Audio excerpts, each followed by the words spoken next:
I realize I'm the person who's standing between you and lunch, so I'll be pretty quick.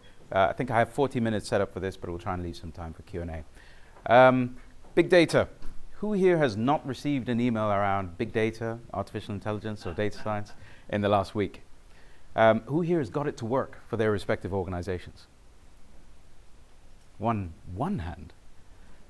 Who here is invested in that, perhaps hiring data scientists or something like that to get it to work? Great. So you have some people who've invested in it, haven't really got it to work. That's the real motivation for me as a consultant, and also somebody who, at the moment, I work with JustGiving, but I also consult in my spare time. It's really to try and get value out of data. I've got a book coming out, hopefully at the end of July. It's being published by O'Reilly, who've been working very closely on a methodology that we put together on how organizations can really start to see the true benefits of big data, data science, AI, and any of those things really in that particular space. At the moment at JustGiving, just to give you a little bit of an overview, I'll talk more about this in detail as we go, but what we can see right there, that's real data, all right? That's our machine's view of the world of generosity, the world of giving, if you like. It's looking at giving as a system of people and causes that are connected through different types of connections. So it looks at all of them as nodes and connections. Try to understand the strength of the connections between each individual, between the causes that they care about. This machine has about 4 or 5 algorithms that run on top of this data set that you see that can work out exactly what you care about, that can work out when's the right time, of course, like we've talked about, contacting people at the right time, when the right time is to invite you to participate in a specific event. It knows what sort of event you're likely to do, whether you are a marathon runner or someone who likes to sit in a bathtub with beans or do something crazy for charity. It knows all of those sort of things. But it was difficult trying to get there. And that's one of the motivations that we have, that I have at least, in terms of trying to help organizations get value from this data set. Like I said, I will talk a lot more about this as we go through the presentation. So Gartner will tell you that about 75% of organizations that have invested in big data are failing to see a return. And we could see that in the room when I asked how many people have heard about it. A lot of people have heard about it. We all know what it is. Well, at least we think we do. There are varying definitions that are out there. But getting this thing to work for your respective organizations is not easy. It's quite difficult. And the numbers are not on your side. You're more likely to fail than you are to succeed in being able to get it to work. So trying to spend some time to understand why. Why is it organizations are struggling to get this to work? One of the easy conclusions you can come to is that actually there isn't like a single repository, if you like, that has details of everything that you need to do. They talk about the CDO, CAO, Chief Analytics Officer, Chief Data Officer, people that you need to hire. There's lots of stuff on data scientists, but there isn't really this one place where they have all the things you need to do to try and get big data to work for you. What do you need to do from a leadership perspective? What do you need to do from the actual data perspective? Or organizationally, how do you need to structure the organization to tame this beast and get it to work for you? So as part of this journey, I spent time looking at the big three. I think they call them the 4 horsemen of the internet or something. We've got someone from Yahoo here. I don't know if you were included in that. And also, every time people talk about big data, they use these 3 organizations. So you must have heard of Amazon's recommendation engine, which tells you other things you might be interested in. Or Google's PageRank, which provides some fantastic search results. Facebook's EdgeRank, which helps them with their social initiatives. So I think these are really interesting examples. The trouble with using these 3 as examples for big data and how to succeed with it is it conjures up a range of thoughts and a range of emotions within a lot of organizations. So firstly, you get this idea that you need to be a really, really, really big organization. The resources that Google has, that Amazon has, that Facebook has, is very different to a majority of organizations. There are some here that may have access to that same talent pool, if you like. But it creates this notion that to be able to be successful with big data, you probably need to be a really large organization. The other myth that gets associated when you start thinking of those 3 organizations is that you probably have to be in the tech space. So if you're in a traditional organization, perhaps doing something to do with law or sports, that's been around for hundreds of years, a lot of people think, well, that doesn't really apply to me. JustGiving had exactly the same challenge. Imagine in the giving space, how would big data become relevant for us? How would data science be able to change the giving industry and allow us to achieve our strategic ambitions? So that's the second myth, that you have to be a tech organization. With some of the organizations that I've worked with and consulted with, another one that tends to come up is that you have to be in the West Coast. You have to be in Silicon Valley.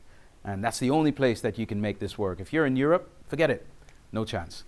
So these are myths that actually using those 3 organizations aren't very friendly. So I started saying, let's look at traditional organizations, because they are actually a lot of use cases of companies that aren't big, aren't tech, and aren't in the West Coast, that have successfully managed to get big data to work for them, right? And the 3 that I'll focus in are perhaps the sports. I mentioned sports before. We'll look at how some of the sports industry is using big data, and also law and order, if you like, how they use big data for sentencing, and then also the social space, giving, generosity, and trying to do right for us as the human race. So we'll look at each of those individually and just try and understand how they are generating value from big data. So sports, has anybody heard of Catapult? No one's heard of Catapult. So pretty much every sports team in the US that has won their respective leagues uses this company. They use big data and data science for injury prevention. They can pretty much predict for every single player when's the right time to bring them on, what sort of exercise that they should do, when they shouldn't do specific exercises as well. So really interesting use case there to increase the longevity of all of the players that they have in their sports. In fact, I met a really interesting chap who's he's consulting with specific golfers, and he uses analytics to work out whether they should take their girlfriends or their wives to specific games. And he has an algorithm that can determine their corresponding performance as a result of that. Really, really interesting. Who's seen the movie Moneyball? Or read the book? Great. Written by Michael Lewis. A fantastic example there of how big data and analytics can fundamentally transform the old way of doing things. So that's in baseball, the Oakland A's. Basically, this chap, played by Brad Pitt in the movie, it's a fantastic movie actually, I think it's really, really cool, decided to use analytics and big data to determine who they hire, or which players that they select, and also use analytics and big data to try and understand the strategies for their respective games. So sports industries, and if those of you who've read the book, you can remember the amount of resistance that he came across. It's one of the big challenges that I'll talk about later. The amount of resistance from the traditionalists, the way of doing things, can cause quite a few problems. It's also one of the contributing factors for big data not being so successful, in that it's a new way of doing things and it can threaten a lot of people's jobs. So that's sports. Let's look at law and order. Anybody heard of Anne Milgram? She was the Attorney General in New Jersey, I think. And she basically revolutionized the way that they do sentencing.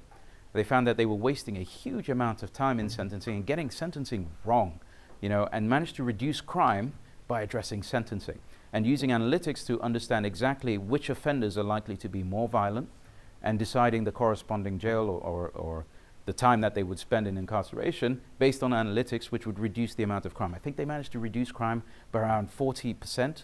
And murders by a ridiculous number of around 60% or something. Don't quote me on those numbers, I can't remember them for sure. She does a great TED talk where she goes through the process that she went through in order to get successful in that space. Again, coming up with resistance because she's working with a lot of people who traditionally have a way of doing things. Analytics, one of the things that will become very clear to anybody who's trying to invest in this space is that it will cause a lot of problems, especially within your organization where you have people who have a way of doing specific things. Mark 43 is an organization that puts a lot of police activity in the cloud, also worth looking at. Let's go to the social space. Black Dog Institute, anyone heard of that? Oh, great, okay. So I've never had anyone put their hand up with that, by the way, so which meant I could say anything. But but I think this is a fantastic organization. Oh, a really, really amazing use case of big data and analytics. So they are able to use that to predict the onset of depression from returning war veterans.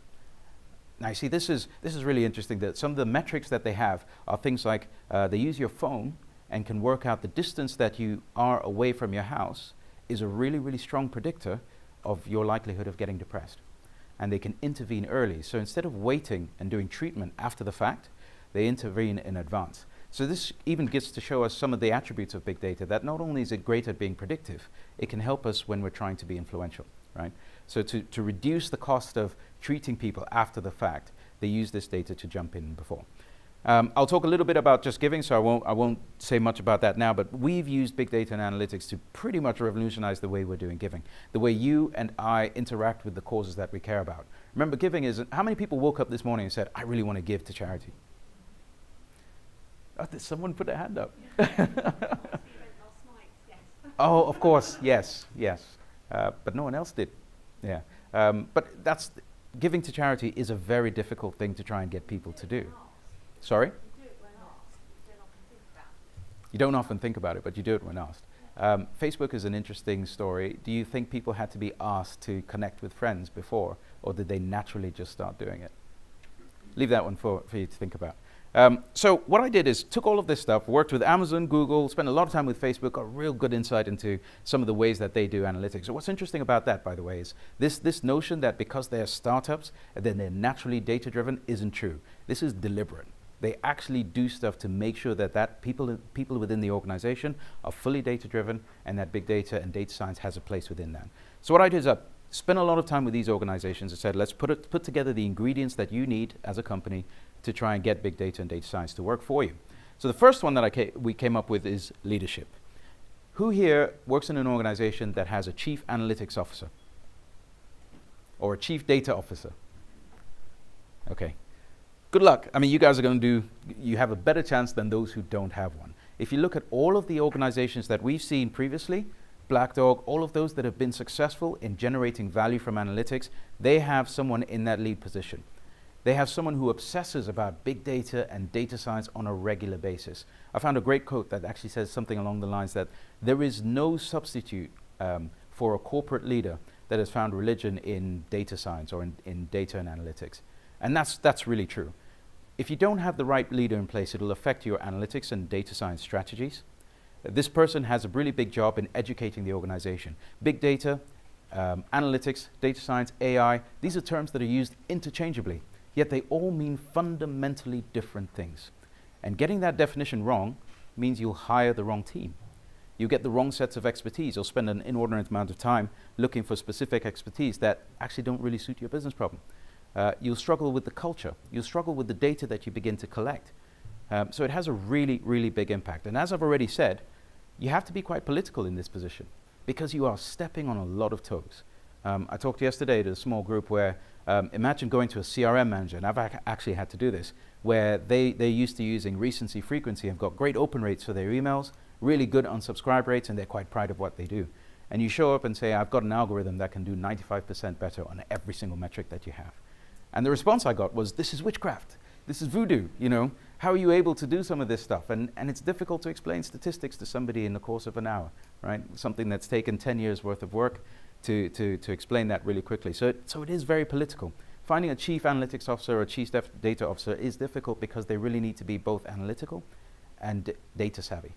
Now, analytical people aren't the most, if you like, read individuals. They're not the best at communicating. They're a bit more introverted, less extroverted. So it's difficult to find that mix. But like I said, you need to be political. And most importantly, you need to be within the board team, within the leadership team. Because then you get access to strategy. You also are able to send, what better way to send a signal through to the organization that you're serious about big data and analytics by having a senior individual in your leadership team who's responsible for that. It's absolutely essential to get that message across to the organization. It works with the culture and it works with the behavior of how everybody's going to use it. And also your closeness to strategy, your proximity to the organization's strategy, in terms of understanding what the organization is trying to achieve, the goals, the objectives. Without being that close, it becomes difficult to become an effective leader in the big data and analytics space. Let's talk a bit about strategy. Those organizations that I showed you earlier, there was something really interesting they did with strategy. So most strategies I've come across, they talk about the organization's goals, the organization's objectives, the numbers that they want to move. It tends to be revenue and those sort of things. For us at JustGiving, it was donations. These organizations that we saw that were successful, their analytics strategy did not talk about any of those metrics.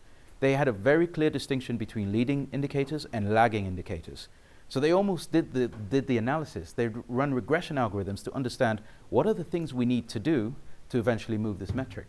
So for example, in Facebook, early days, they needed you to get, I think, 5 friends. And 5 was the magic number. At JustGiving, if we get you to fundraise and raise more than £75, we double the chances of you coming back. So instead of focusing on just the end lagging indicator, these organizations took a lot of time to break down their strategies and understand all of the leading indicators, the things that they needed to do, and actually use machine learning to achieve those as well. So they had a very different understanding of strategy.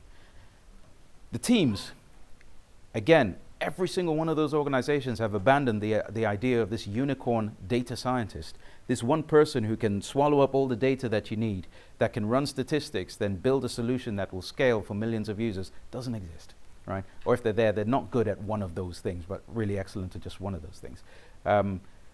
All of those teams had multidisciplinary teams, roles you don't often hear about. So you had machine learners, you had machine learning engineers. So you had machine learners who were the guys who were coming up with the fantastic algorithms, great at statistics. You can find some of them in academia, but there's some other challenges with that. But they weren't great at productionizing those algorithms. They couldn't make them work at scale for your huge customer base.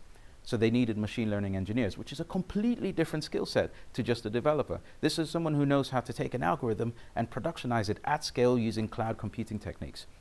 They also had data architects, who were people that were just fantastic at getting any sources of data that you need, and data engineers as well.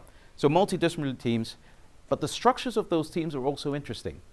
There's often a debate, should you have a centralized data science team or should you have a distributed data science team? And they had the hybrid. Most of them had a hybrid. There's advantages to both. By having some people that are embedded within the specific business units that you're working for, you actually get some form of effectiveness because they care. But you get lots of bias, right? Because they really want it to work. Whereas the centralized teams can be too consultative and they don't care as much. They're very efficient because a lot of the algorithms that they create can be used across the organization, but they're not so effective because they're always stuck on process. And so the mix actually worked really, really well, where you had people, analysts that were so passionate about the respective business units that they were working for, that they could shortcut a lot of stuff and get things to work really quickly. But you needed the consulting bit, the centralized element, to avoid any of the bias, to remain objective with some of the numbers and the results that you were able to get. So an interesting structure, interesting multidisciplinary teams, not one individual who's this data scientist that a lot of people will try and sell. Their approach to data as well was very different. So for them, everything is data. Data's cheap to store at the moment. A lot of cloud computing gives us access to storing data in ways that we couldn't store before, so it's quite cheap. But they captured every single thing. They weren't just capturing the transactions that took place or open rates and clicks. They were capturing all forms of behavior. And I'll talk you through some of that at JustGiving, where we're looking at full users' behavior and how people respond when a target is at 95%, whereas when a target's at 10%. You know, they captured absolutely everything. Images, sound, text. Every time they got a help desk call, all of that was stored to be able to get a better understanding of the consumer. They captured absolutely everything. But in addition to that, their obsessiveness with capturing data meant they went beyond their organization. A lot of them looked to academia, which is a rich source of data. And these guys have already done, the guys who've done their PhDs have done a lot of this research on our behalf. So there's data that's available. It raises the ground truth. You don't have to start from ground zero again when there's research that says if you do this, people are more likely to behave in this particular way. And so academics, there's lots of academics working with Facebook. So that's another thing that we saw differently. Oh, I had news there as well. News data, they're quite obsessive about capturing that because there's a huge amount of information within the news, especially with the text that's used, the tone of the text that's used, and the people that read them. And now people interact with those stories. So they like them, they share them, and you can see how that spreads through their networks. You can see how a news reader read by one individual who has been impacted by that particular article. So they capture all of this information because all of these factors now impact the way we as human beings make decisions. I think one of the exciting things about big data is that there are three big, really exciting variables. I should have done a slide for this actually. It's the fact that we are the ones creating all of this data.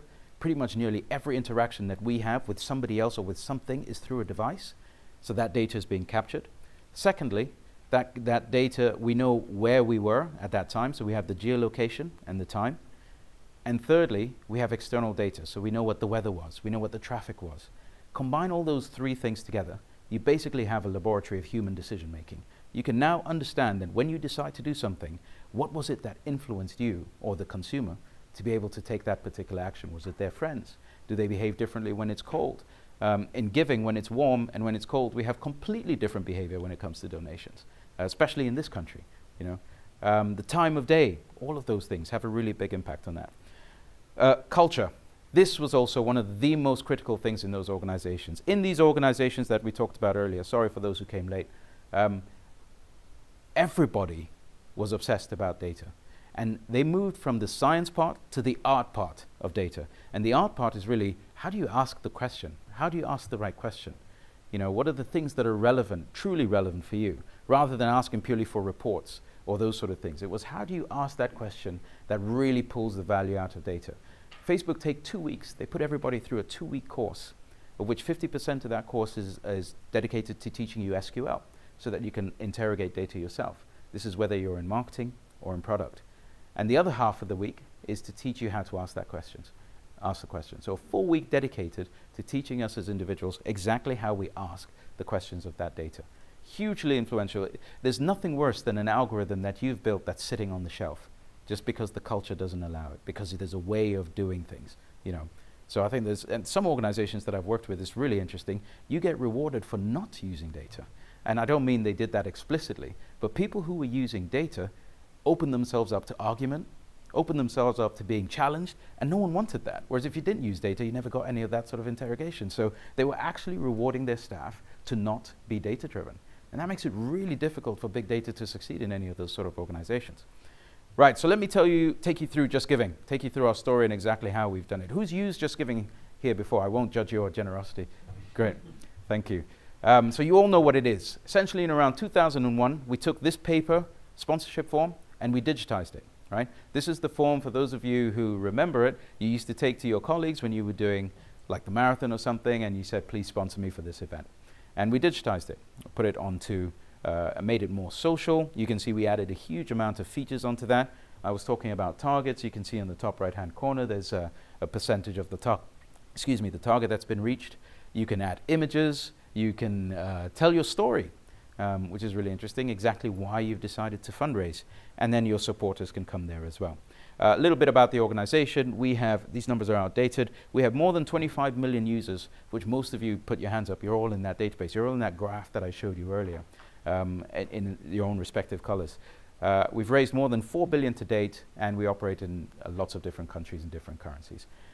Right, so in 2010, when we talked about those 5 ingredients, they decided to hire me, and my remit was pretty simple.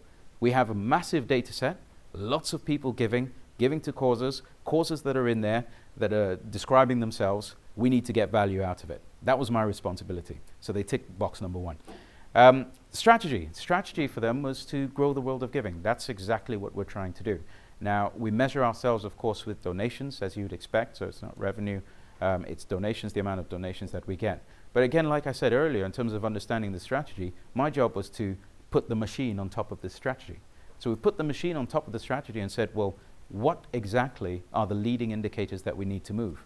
I'm not going to focus on donations, because donations means if I just focus on that, you could do anything, right? Everybody's going to go hunting after what do they do to get donations. But I had to break down the strategy using simple regression to try and understand the true mechanics of the strategy. What are the things that need to move in place, the things that we actually do that move the numbers?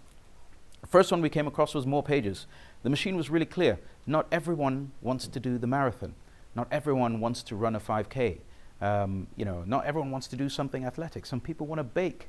Some people want to, I don't know, wearing shorts is an extreme thing for them. We had a guy who was wearing a gimp suit to work, in the name of charity. Wasn't, I don't know. So the machine was very clear that there are lots of different things that we needed to do and different types of pages. How many participated in this in around 2000, when was this, 2015? Ice Bucket Challenge, anyone did an Ice Bucket Challenge? Great. So you see, lots of different things that people are trying to do for the causes that they care about. The next thing it told us to do is, listen, fundraising isn't something you do every day. So people aren't going to know exactly what images they should add, what text they should write, what target they should set. Right? The machine was really, really clear in terms of, the images one was fantastic. If you looked at it, people were uploading pictures of a shoe. And there are pictures of, we had a great presentation before that about the impact of pictures. So the machine knows that for certain people, a smiling image might be better than an image of you and your friends. An image by yourself might be more effective for you as an individual. So it's very personal. Whereas so for some other people, it's useful to have groups of people together. So people need a helping hand. They need to understand the targets that they should put. Realistic targets. You had some people putting down that they're going to raise £3,000. That's just not going to be useful. And there's something that happens to us as human beings if we don't achieve the targets that we set, specifically in an area like this where we're giving and this is publicly available information. So helping you pick the right target. And also finding more supporters. So when we've decided to do a fundraising event, we reach out to our friends and to our colleagues. But there are a lot of people that actually care about the thing that you're supporting, the charity, the cause that you're looking after, or the cause that you're raising money for. There are a lot of people that care about that outside your friendship network. So it's useful for them to know. We also see some really interesting behaviors. So you see peacocking. Anyone know what I mean when I say peacocking? Yeah. So you see lots of men who are seeking to gain the attention of the particular lady that's fundraising by donating a certain amount, scrolling to see what other guys have given. And you so you can see some of that. You see recruiters. Any recruiters here? Right. So you see recruiters coming and supporting your page because it does something to that relationship. You see really interesting things about how your colleagues will respond the moment your boss supports you. You know, do you suddenly join the party or do you stay away if they don't come? So a lot of this information is available and quite interesting. So the way we did it is we said, okay, great, we've broken down the mechanics of the strategy. Now let's look at this page in the same way that a machine looks at this page, right? Which means that everything, absolutely everything on this page is some form of data. So I said we were looking at the supporters. Look at the behavior of the supporters. You know, how do you respond when you come to a page and see that the average donation is £20? Not that you've worked it out, but you know, how would you respond? Who wants to be the first one to put £5? You know, when all the other donations are over 10 and that sort of thing. There are some people like that who are comfortable with that. Some people are not comfortable with that. You know, look at the targets. We have hero supporters. The machine has shown us that there are people out there who will press refresh if you're 95, waiting for you to get to 95% of your target, so that they can be the one who got you over the line. You know, and and things like that. And there's also people who want to be the first. You know, yep.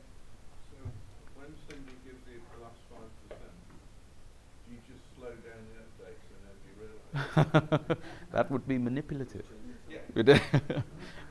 No, we don't. You let it carry on. We offer choice. So, you know, all of the data around behavior, you could see images. I talked a bit about that. How does that impact? Telling your story. Do you tell your story from a really sad perspective? Or do you tell your story from an enjoyment perspective, you know, with a really positive sentiment? Depends on the individual. The images one was also interesting. This takes me to another point. Sorry to digress. But where machines still need human beings, all right? When we asked the machine, what are the best images to put for different individuals, it always said, use a bicycle, yeah? And that's because cyclists, on average, raise way more. Cyclists tend to be more affluent. If you're going to fundraise and you decide to cycle, you tend to be better off than most of the other guys, and you have a wealthy network for some reason. They tend to be over 50 for some reason. So 50-year-old cyclists raise a lot of money. So the machine was saying, use a bicycle, use a bicycle, use a bicycle. Now, without the domain knowledge of the way things work or understanding those little attributes, we would have trusted the machine and got it wrong. I mean, the machine did other things that I can tell you about. The machine got really racist and got really sexist at certain points as well. But without that domain knowledge of understanding the little things that, hey, you need to take this into consideration or that into consideration, machines at the moment still need us very much, which is a good thing, right? So Skynet's not here just yet. So yeah, we looked at it as the way the machine looks at it, took all the data that we could from that, and then also went to academia. I mentioned this earlier, that there's a lot of research that exists out there already. Academia told us, look, we needed to be way more engaging. You can't just ask for money, right? You needed to understand more about that individual, make things a bit more interesting, get them to visit a bit more frequently. Don't just ask for money. People can get ask fatigue.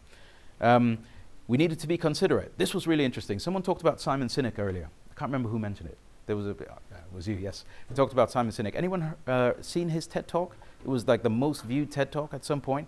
So when the machine said, look, you need to be more considerate, we went to try and work out exactly what does that mean. So using text analytics, how do you be more considerate? So Simon Sinek gave this example, because I won't tell you exactly how we did it, that's our IP. But this is a great example of what we mean by considerate. So if you look at the, I don't know if you can read the square, the red square? So this is a typical homeless sign, all right? It says things like, please help me, I'm hopeless, I'm broke, all my belongings have been taken away from me, the typical things that you get. And this individual was getting, at that time for that experiment, it was getting around $20 a day. But changing it and being considerate of the giver, not the person who is asking for money, but being considerate of the giver, so that it says, if you only give once, please think of me next time. That sign was making the same that the other one was making in a day, this was making in an hour. So instead of $20 a day, that one was making 20 in an hour. Now imagine a machine then trying to say, okay, let's understand the text. That means it's more considerate. Or let's understand the giver. Let's understand what their giving situation is like right now. We had a real sad situation of a lady who took her own life because she felt guilty of the amount that, or the constant, if you like, leaflets she was getting from charities and stuff. And that's one of the things that this gives us, the advantage that this gives us. It knows when it's going too far. You know, if you've asked too much, if this is not the right time for you, or if it's payday, then maybe this is the right time to ask, you know, and things like that. So being really considerate of you as an individual. Being relevant. Now this was so hard for us because being relevant meant we needed to know exactly what you care about. And for us, this is different from traditional methods. The first way we approached that, we said, okay, look, Amazon use a collaborative filter to try and work out what to recommend to you, right? So if you buy a computer, it's pretty fair if we recommend a mouse, right? If you buy a mouse, we should recommend a mouse pad.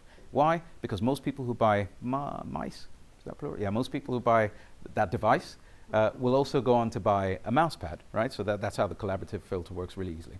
But charity doesn't work the same way. Just because a lot of people have given to breast cancer doesn't mean they're all going to give to a particular prison, which is incidentally was what the metrics were showing.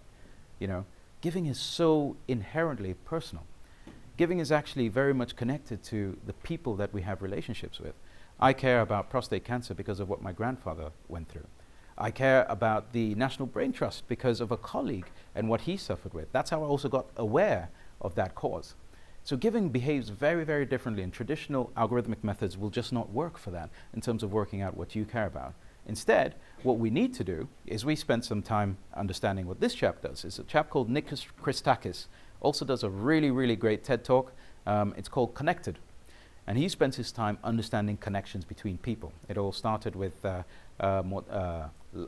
basically assessing how long someone lived after their spouse died, and he found that there was some sort of decrease in the length of time that you were going to live. But then he spread his analysis on a lot of other things. So you could see how generosity flows through connections, how propensity for crime flows through connections, you know, and connections play a really, really big part. How we're influenced through connections, to like someone or to not like someone. How balance theory operates. Anyone know what balance theory is?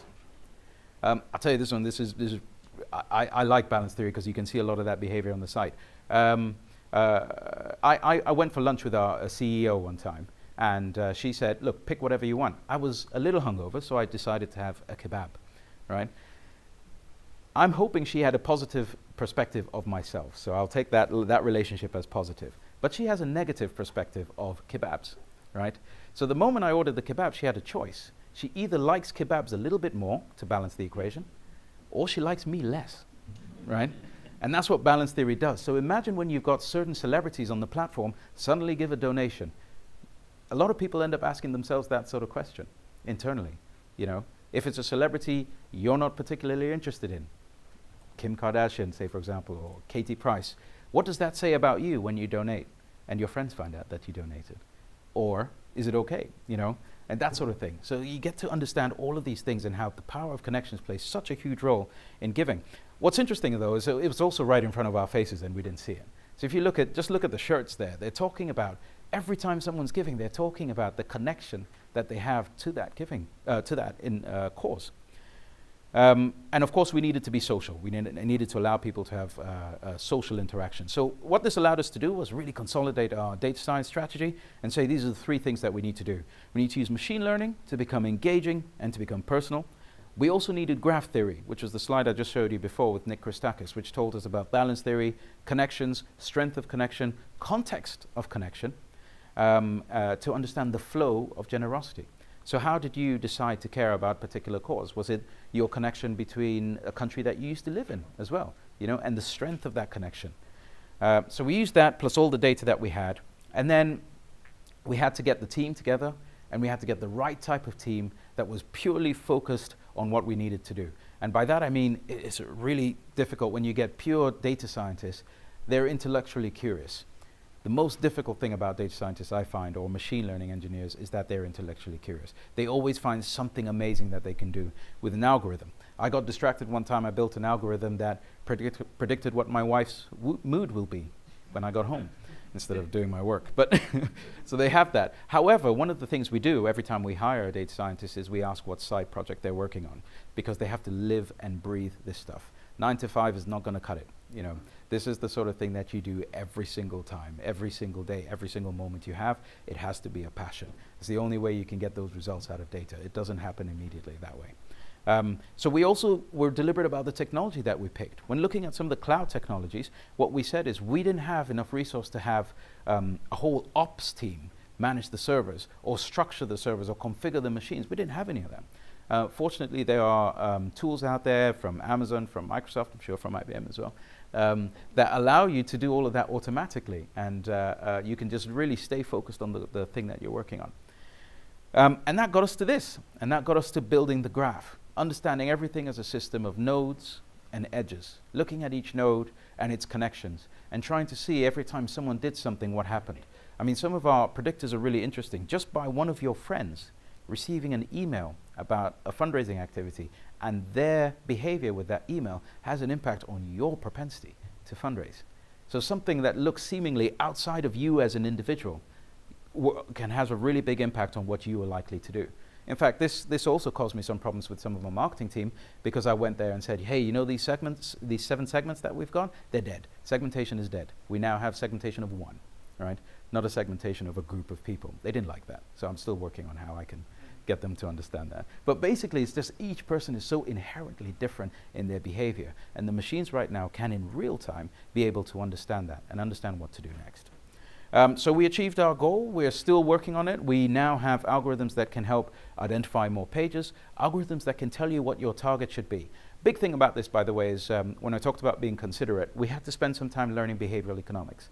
Because if you are trying to suggest something to somebody, the way you suggest it also has an impact on their propensity, and you can kill that straight away, right?